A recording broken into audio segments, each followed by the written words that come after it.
My name is Anna Hayes.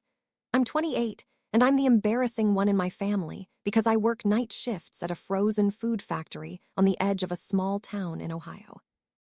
I'm writing this down like a note to my future self, so I never forget the moment my mom decided my life wasn't worth bragging about. You ever sacrifice what you want for your family, only to become the person they're most ashamed of?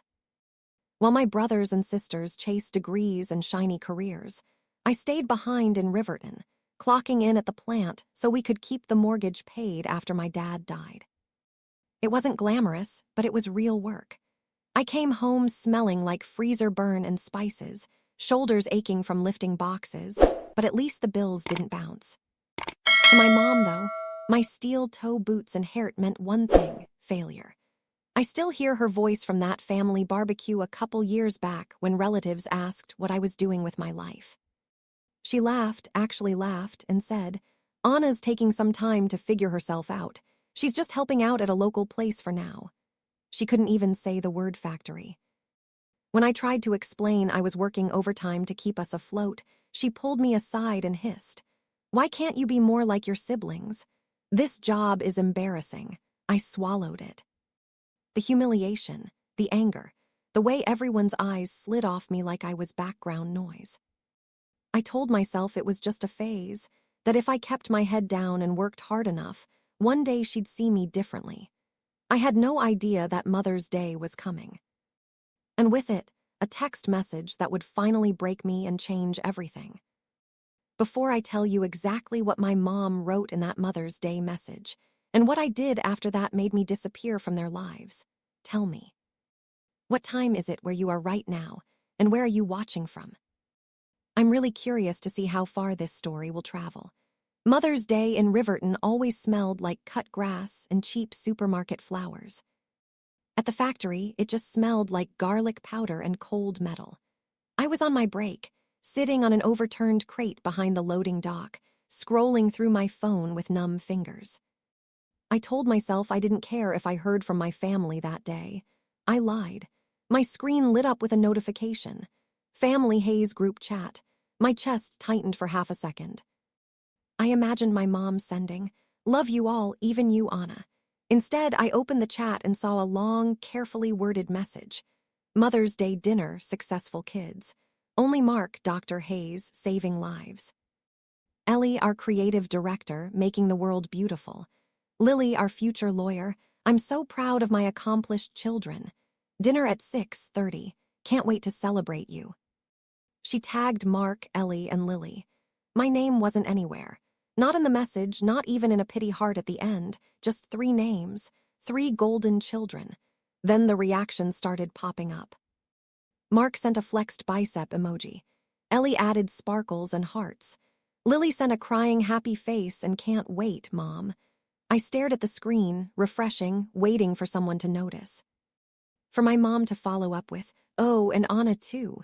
For any of my siblings to type, "What about Anna?" The typing bubble never came.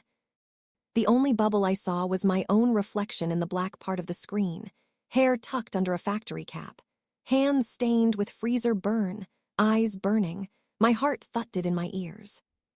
This wasn't a simple oversight. It was a public announcement. Successful kids only. The words blurred as tears pulled, but I read it again and again, each time like a punch in the ribs. I felt my throat close, that hot, humiliating sting I'd felt at the barbecue when she dodged the word factory. Except this time, she didn't dodge anything. She erased me.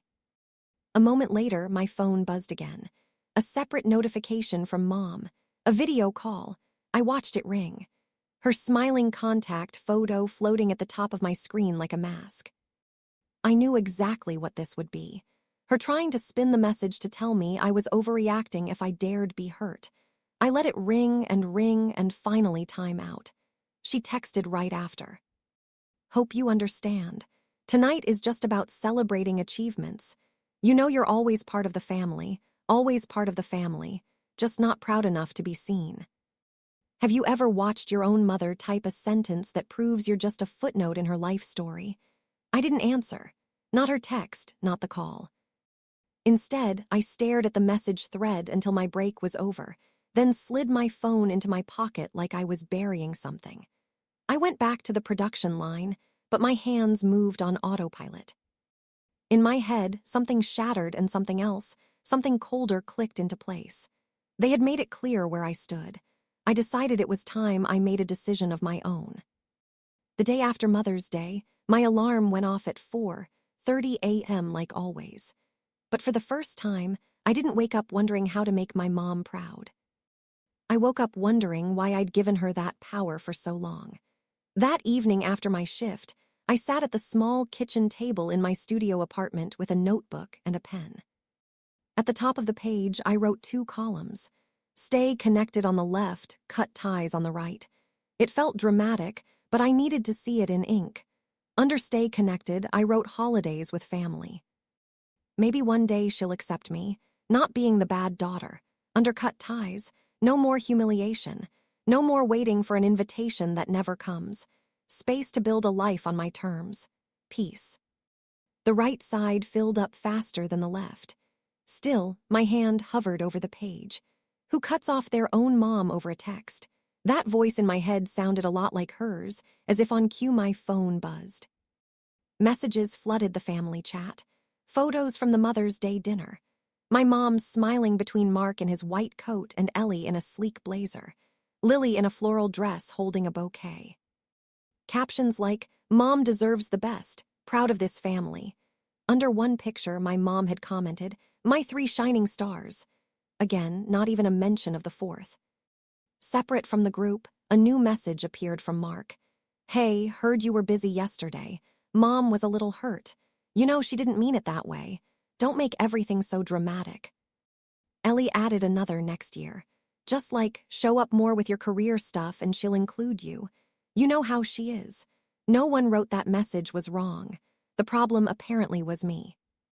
I stared at their texts, then at my pro-con list, and felt something inside me harden. They weren't asking if I was okay. They were asking me to swallow it again so the family image stayed smooth.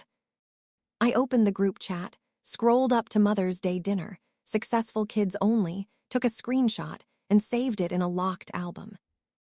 Not to obsess over it, but as a reminder, a receipt of the moment my place in the family was made official, optional. Then, with shaking fingers, I muted the group chat for a year. After that, I opened Mom's conversation, held my thumb on her name, and hit block. The system asked, "Are you sure?" For once, I was. I blocked Mark and Ellie, too. I hesitated on Lily, my baby sister, who had grown up watching this dynamic like it was normal, but I left her unblocked for now. That night, my friend and coworker, Mia Brooks, came over with takeout. She noticed my red eyes, the open notebook, the locked screen on my phone.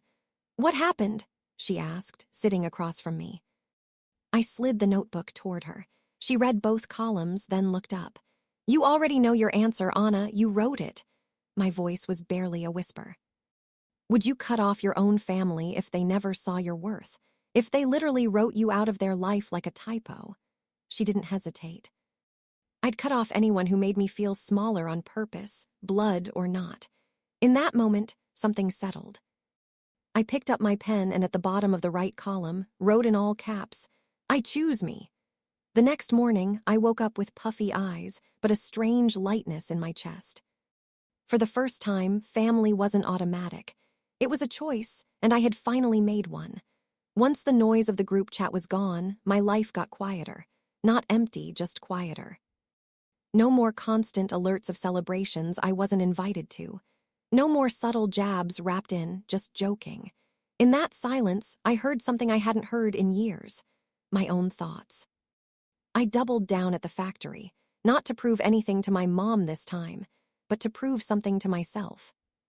When my manager, Rachel Turner, mentioned that the company would reimburse part of the tuition for technical courses, I didn't brush it off like I usually did. I signed up for night classes at Riverton Technical College, industrial safety, process improvement, basic engineering concepts. If I was just a factory worker, I'd be the kind who knew every inch of the line. Mia joined me for one of the classes, and we became those annoying people who sat in the front row, asking questions and sharing notes. We'd grab coffee from the vending machine, laughing about how we were too tired to be this ambitious. But inside, something new grew. A quiet pride that had nothing to do with a framed degree. And everything to do with choosing my path. One Tuesday evening, I was rushing into the building, a stack of worksheets in my arms, when I heard a familiar voice behind me. Anna. It was small, hesitant. I froze. I turned around and saw Lily standing by the bulletin board, clutching a backpack. Her hair was pulled into a messy bun, and she was wearing a college hoodie. For a second, it felt like I'd been punched and hugged at the same time. Lily, I managed. She nodded, eyes wide. I didn't know you were taking classes here. I swallowed. I didn't know you were either. Silence stretched. Then she blurted. Mom doesn't know I signed up for this program. She thinks I'm just sticking to law school stuff, but I wanted to see what else was out there. There it was, a crack in the perfect image. We sat on a bench in the hallway, knees almost touching. I saw the Mother's Day message, she said quietly. I wanted to say something, but Mark told me not to stir things up. I'm sorry, Anna. Her apology hit harder than my mom's text. It wasn't your job to fix it, I said, even as part of me wished she'd tried. Lily twisted the strap of her bag. Mom's been weird since then. She acts like everything's fine, but she keeps bringing you up. Not in a good way. More like she's mad you're not chasing the path she planned for you. And now that you're gone, she keeps asking why you're overreacting. She's embarrassed, but she'd never admit it. So she's embarrassed that I'm embarrassed. I snorted. That tracks. Lily gave me a sad smile. She cares in her own messed up way. She just can't handle that you chose something she doesn't respect. And now people at church keep asking why you're never around. She hates not having an answer that makes her look good. There it was. The first sign of consequences. My quiet disappearance was messing with her carefully curated story. Lily took a breath. I miss you, but I kind of get why you did what you did. My chest tightened. You know you don't have to repeat her cycle, right? You can choose what you want, even if it's not shiny enough for the group chat. She nodded slowly. Are you ever coming back to family stuff? That question sat heavy between us. When success finally started finding me, I said carefully. The first thing I felt wasn't, I can't wait to show Mom. It was relief that I didn't owe her anything anymore. So, I don't know, Leal. Right now, I need distance more than I need a seat at that table. We both fell silent. A professor walked by, fumbling with keys. The hallway smelled like dry erase markers and old carpet. Before we parted ways, Lily squeezed my hand. For what it's worth, I think what you're doing is brave. I just wish Mom could see it. As I walked into class, my mind was spinning. My mom's choice had started a chain reaction she couldn't control. Her successful kids' only dinner had cost her more than one child's attendance. It was starting to chip away at the loyalty of the others. I wondered, when you finally start succeeding on your own terms, would you go back to the people who called your path worthless? Or keep walking without looking over your shoulder? My promotion came on a random Thursday. Rachel pulled me into her office, closed the door, and said, Anna, you've been running circles around half the people here. I want you as a line supervisor on the new frozen meals project. More pay, more responsibility. You in? I was stunned. A year ago, if I'd gotten that news, my first thought would have been, Mom is going to have to brag about this. This time, my first thought was, I did this. I accepted the promotion. The new role was intense. Scheduling shifts, handling breakdowns, smoothing out team conflicts. But it gave me something I'd never really had before. Authority. People looked to me for answers. They trusted me, and not because I had a fancy degree, but because I'd been in the trenches with them. Still, late at night, old doubts crept in. Without thinking, I would unlock my phone and hover over my mom's contact, even though it was blocked. Or I'd scroll past photos of my siblings' achievements shared by mutual acquaintances. My stomach twisted every time I saw a post about so proud of my kids, with 3 smiling faces, and a mysterious invisible fourth. One weekend, after a particularly weird spiral of stalking social media and cursing myself for caring, I opened the Notes app on my phone and started typing. At first, it was just a rant about blue-collar work and how people like my mom treated it like failure. But the more I wrote, the more it turned into something bigger. By the time I finished, I had a long, raw piece about dignity, class, and how families weaponize success. On impulse, I copied it into an anonymous blog on a platform Mia had told me about. I hit publish before I could talk myself out of it, titled it, "Successful Kids Only, When Your Family Invites Everyone But You." I didn't put my name. I didn't mention specific cities, but I did describe the group chat. The exact line, "Mother's Day dinner, successful kids only." I described the feeling of watching your name go missing from your own mother's sentence. I asked right there in the middle of the post, does your self-worth depend on the people who refuse to see it, or can you learn to build it anyway? I expected maybe 3 people to read it. Instead, within a week, it had thousands of views. Comments poured in from strangers. I thought I was the only one. My mom did something similar when I became a mechanic. Cutting contact saved my life. The validation from people who didn't know me hid in a way my mom's silence never could. Mia found the blog and messaged me. "This is you, isn't it? I'm proud of you for telling the truth." Then something interesting happened. One of my mom's church friends, someone I still had on social media, shared the article on her page with the caption, "This broke my heart. Parents, don't do this to your kids." The next day, another mutual shared it. The story was traveling in the same circles my mom moved in, and she had no idea she was the villain. Or maybe she did, because a few days later, an unknown number called my phone. I let it go to voicemail. Later, I listened.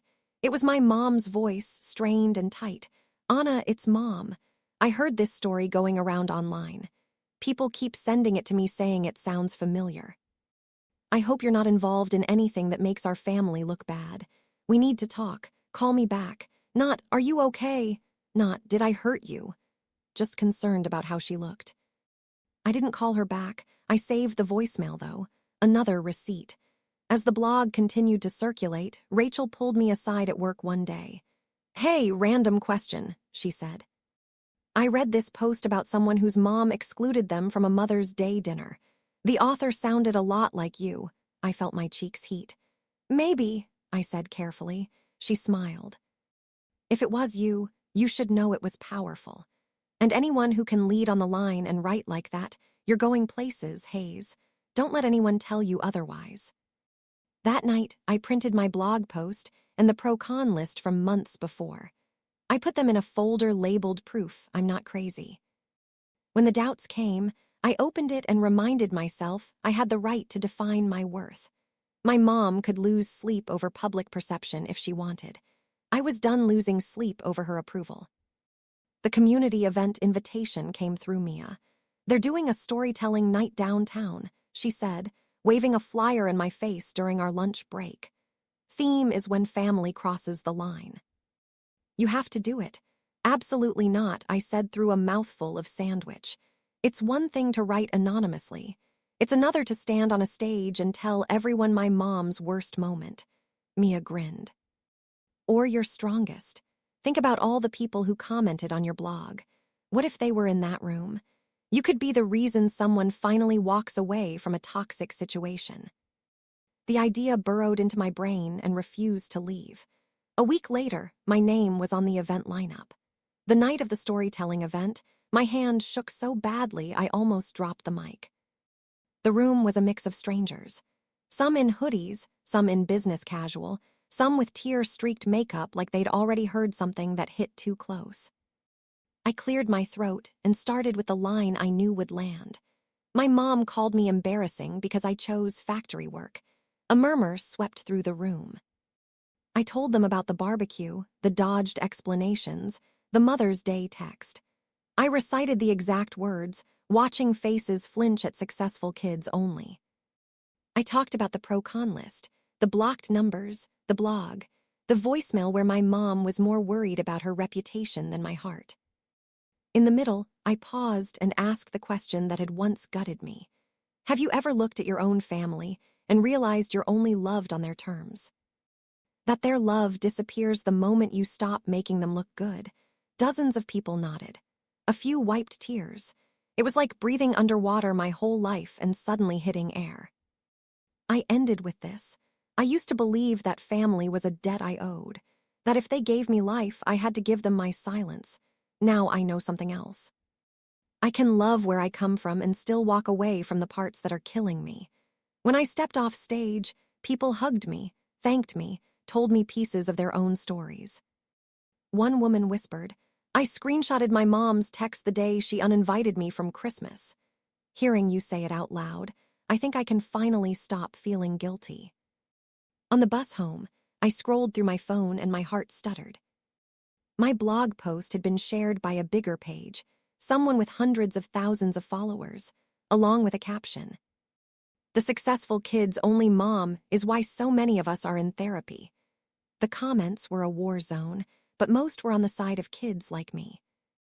Buried midway down the comment thread, I saw a familiar name, Lily Hayes. She had written, "Sometimes the successful kids are just the ones who learned how to perform. The others are just trying to survive." I stared at her comment, feeling both proud and protective. Later that week, Lily texted me directly, "Saw your talk on someone's story. It was you, right?" I confirmed. After a long pause, she replied, "Mom saw it too. She's not handling it well. People at church are talking. She says you're airing family business." But honestly, maybe someone needed to. Knowing my story had cracked her perfect facade should have felt like cheap revenge. Instead, it felt like balance. Actions meet consequences. As I lay in bed that night, exhaustion wrapped around me, but beneath it was something softer. I realized I had built a small, messy, beautiful community. People from work, from class, from that event who saw me. No degrees, no titles, just me. Maybe family didn't have to mean shared DNA. Maybe it could mean shared survival. Where have you found your chosen family? The people who made you feel more at home than your own house ever did. A few years slipped by in a way that did not feel dramatic from the inside. There was no single explosion, no big screaming match. Just a series of days where I woke up, went to work, did my job well, came home to a quiet apartment that slowly filled up with signs of a life I had chosen instead of a life I had been assigned. I moved up again at the factory, this time into a role that had me traveling between plants, helping other supervisors fix their lines and train their teams. I had a beat-up company laptop, a suitcase that stayed half-packed, and a calendar that did not revolve around family holidays anymore. My phone contacts list got shorter, but my world got bigger. I kept writing, too. The blog that had started as a late-night vent turned into a place where people checked in regularly. I posted about boundaries, about the weird guilt that comes with saying no to your own parents, about blue-collar pride. Sometimes I wrote about small moments at work that would have meant nothing to my mom, but meant everything to me. Like the day a new hire told me, "You are the first boss I ever had who did not talk down to me." That comment meant more than any forced congratulations from my old life ever could. Every so often, I would get updates about my family through other people. A coworker who still went to my mom's church would mention hearing my last name in a prayer request. Online, I would see my siblings tagged in pictures without me. Lily and I texted now and then, keeping it light unless one of us had a bad day and needed the other to say, "No, you are not crazy." This really happened. From her, I found out that my mom had not let the story go. The post, the talk, the way people online latched on to the phrase "successful kids only," it all got under her skin. She hated that there was a whole corner of the internet where she was a character and not the author. She changed churches for a while, then went back. She complained that people were judging her, that they did not understand what it was like to raise kids these days. She did not, as far as I knew, ever say to them, "I hurt my daughter and I am trying to make it right." Then life did what it always does. It added more pressure. My mom had health issues, the kind people whisper about in grocery store aisles: high blood pressure, stress, time off work, bills stacking up. The house I grew up in needed repairs. At first, I heard about it in pieces from Lily, almost apologetically, like she did not want me to think she was using our relationship to pass messages. Then one night, while I was sitting on my couch with my suitcase half packed for another trip, she called with that voice that meant something big had happened. "Mom wants your number," she said. "She says she needs to talk to you." I could hear from the way she said it that this was not about feelings. I asked why, even though I already knew. Lily sighed. "She is behind on payments. The roof is leaking. The hospital bills are a lot. She heard you are doing well now, traveling for work, maybe speaking at events. She keeps saying if Anna really cared about family, she would step up." There it was, clear as day. Not "I miss you." Not "I am sorry for that" text. Not "I have been thinking about what I did to you." Just if she cared, she would fix it. The old version of me, the one who stayed behind and picked up extra shifts because I felt responsible for everyone, flared up for a second. I pictured my mom sitting alone in the living room. The house dim, the walls a little more cracked than I remembered. I imagined her complaining to her friends that her daughter had abandoned her. Guilt is sneaky like that. It does not care how many times you have been hurt. It only cares that you were trained to answer when someone says family. I took a slow breath and asked Lily, "What do you think I should do?" She was quiet for a long time. Finally, she said, "I think you have already done more than anyone knows. You kept the lights on when Dad died. You stayed when everyone else left. You paid for things you could not even afford. Mom never counted any of that when she wrote that Mother's Day text. I do not think you owe her a rescue now. She is going to call you cruel for that, but I do not think it is cruel. I think it is just consequences." Hearing my baby sister say the word consequences about our mother was like hearing a door click shut in my head that had been stuck half open for years. It did not slam. It just closed. Gently but firmly. I told Lily she could give Mom a message, but not my number. Tell her I hope she takes care of her health. I said, tell her I hope she gets the help she needs and that she deserves support as a person, but also tell her I am not her backup plan. She chose who counted when she was on top. I am not going to pretend that never happened now that she is struggling. Lily let out a breath like she had been holding it. She is going to say, "You took everything from her," she warned. I shook my head even though she could not see it. She still has 3 kids who show up for her. She has her friends, her church group. I did not take everything from her. I just stopped letting her take everything from me. A few weeks later, a small package showed up at my apartment. No return address, but the handwriting on the label was burned into my memory from years of signed permission slips and sticky notes on the fridge. Inside was a little jewelry box with my initials on it from when I was a kid and a letter. The letter was exactly what you would expect from someone who had never learned how to say "I am sorry" without twisting it. She never wrote those 3 words. Instead, she wrote, "I know I was not a perfect mother, but you misunderstood so much of what I tried to do." She wrote, "I only wanted the best for you." She wrote, "You have hurt me deeply by taking our private issues and making them public. People look at me differently now. I cannot even sit in church without wondering who is whispering about that story." And near the end, she wrote, "After everything I did for you, the least you could do is help me in my time of need." That sentence sat on the page like a dare. There was a time when I would have grabbed a pen, called her, begged her to see my side, offered money I barely had. This time, I put the letter down and did something else. I grabbed the same notebook that had my stay connected and cut ties list, the one with my blog printed out, and my little list of victories. On a clean page, I wrote, "Here is what is real." Then I forced myself to list the facts, not the feelings. I did not post her name. I did not show her picture. I told my story in a way that protected her identity more than she had ever protected my dignity. I did not cause her health problems. I did not make people whisper. Her own choices did that. I spent years helping this family in ways nobody outside the house ever saw. That work counted, even if she pretended it did not. I read those lines out loud to myself until they felt more solid than the guilt. Then I took her letter, folded it back up, and put it in the box. I did not throw it away, but I did not let it dictate my next move either. I did not call her. I did not send money. The only thing I sent was one short text through Lily, who agreed to pass it along word for word. It said, "I hope you take care of your health and find the support you need. I am not able to step back into this role. I wish you peace." That was it.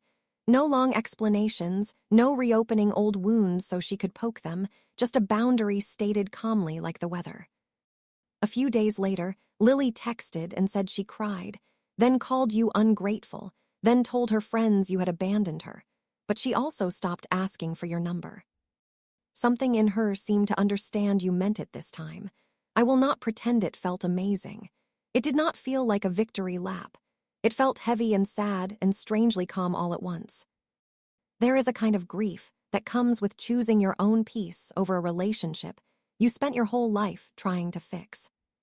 People like to put a bow on it to say, "And then I never thought about it again and everything was perfect." That is not how it works. I still have nights where I miss the idea of a mom more than I miss the person. I still have flashes of memory like that old video of 12-year-old me with the lopsided cake that make my chest ache. But those feelings do not cancel out the reality of what she did. They just make me human. A while after the letter, I wrote one last post for the blog, at least one last chapter about this specific story. I wrote about the package, about reading her words and choosing not to let them drag me back into the same role. I wrote about how it is possible to hope someone gets better without volunteering to be their medicine. I ended with something that felt like the truest thing I had learned. Sometimes the kindest thing you can do for yourself, and weirdly for them, is to step out of a role that was destroying you. Love does not always mean access. Forgiveness does not always mean reunion. Family should not be built on humiliation and fear, but on respect and choice.